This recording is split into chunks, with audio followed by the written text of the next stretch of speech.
Nduka, I was on my way coming to your house. What is the problem? Nduka, I'm very sick. Nduka, I went to the hospital. The doctor said I have kidney problem. Kidney problem? What? Nduka. Nduka, my malaria is ×2. Nduka, they said I have low blood. That I don't even have blood. Nduka, I need your help. Nduka, you know you are my holy friend. I need 200,000 from you to go to that private hospital down the road. Nduka, when I survive it, Nduka, I will pay you back. Nduka, you know you are my best friend. You are my only friend.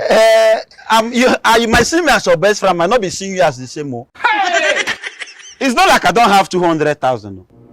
But taking a very good look at your condition, malaria plus kidney problem, you don't even have blood.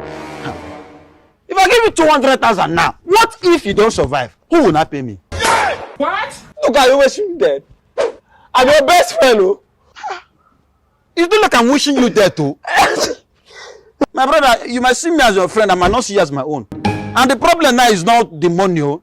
Take a good look at your condition now. There's no blood, there's no land you don't have. You don't have house, wife you don't have, children you don't have. You barely stay in one place. This is like 50-50. Here we are, 50-50. If you don't survive now, who will pay? Look, I remember you are my childhood friend. You're not my friend, though. I have other friends. If you die, I have 4 remaining. I cannot borrow 200,000. You might not survive it. Look, you are my only hope. My hope is on God, though. Look, you are my only hope. You might not make it.